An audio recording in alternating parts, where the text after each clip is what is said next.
so many dreams for myself, a lot of things that I've seen myself probably doing in the future.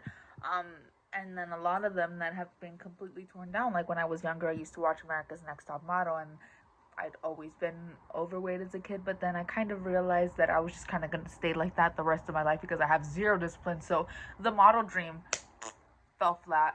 The acting dream hasn't totally fallen flat. I still have hope that I'll be in something. Um, it won't be in Anora, and I won't be in like something by Tarantino. Um, Personally, I'm making that choice, but then again, I have no access to even. Why do I even have these thoughts on the mind? So I haven't let that dream fall flat, but it's ongoing. It's in the works. I will be at age 45 having only done background work, but we don't need to talk about that.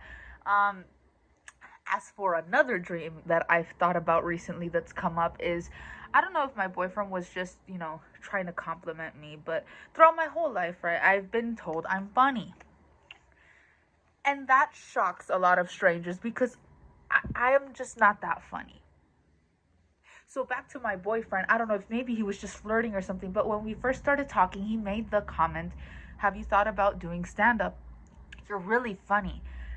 And we're dating now, so clearly calling me funny was just so effective that now I started to date this individual. But when I really think about it, I'm not funny. I have to burp, so I'm gonna go off camera. I don't want to cut this, but it was a really weird burp. Most of it was water. So I had to go off frame to make sure that nothing was gonna come up. And also so people cannot ask me to burp for them, so they can repost that clip. I've seen it happen. But back to the comedy thing. I can't do that. I can't be funny, like just naturally. That doesn't come to me. It's not a natural thing for me. For me to think of something even remotely funny, it takes like a good pause. So I'll just be talking and I'll make a little pause.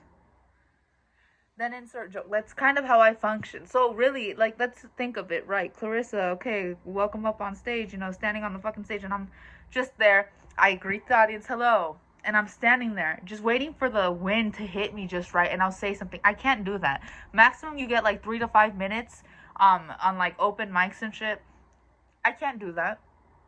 3 to 5 minutes, that's not enough time for my brain power to really come through and even come up with something remotely funny.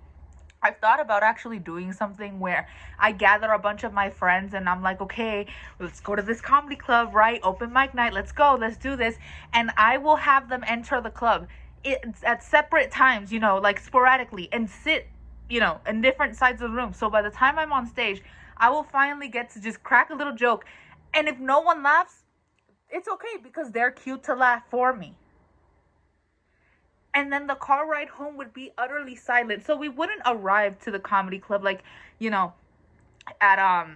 the same time, but we would most definitely leave the club at the same time, because at that point, if I don't get a solid laugh, it's fine if people know I flopped. I will never be coming to that club again. In fact, I don't even think I'm gonna like wake up in the morning. I will probably have overdosed on something just out of sheer embarrassment. But that's kind of how I see that going, and that's the plan that I've developed. But I'm not gonna do that because I'm a pussy, and I can't do that because, okay, another thing about doing stand-up, when I act, because I've done some acting, I have a hard time being vulnerable, and you need to be vulnerable to act for the most part. And I've had teachers tell me, oh, it's okay for you to be vulnerable. You can make eye contact, Clarissa, because when people are watching you on stage, they are judging the character. They're not judging you.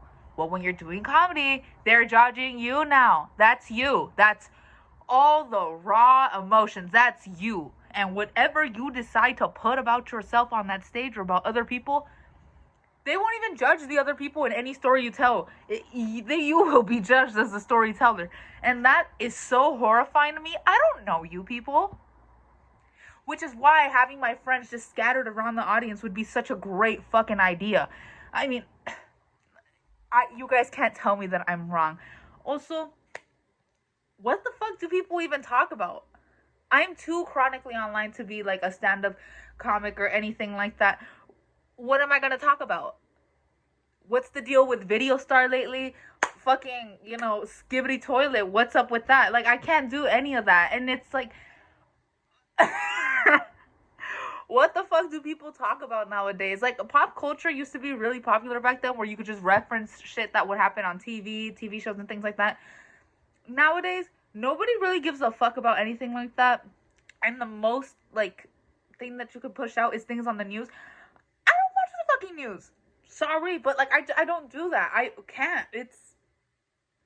I'm not gonna get up on stage and talk about something that's relevant to y'all.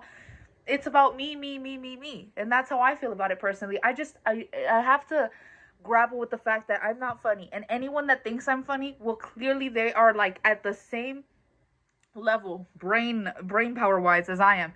And I don't know that that's a good thing. Maybe they're using their brain power for good. I'm not, though. I can't do that.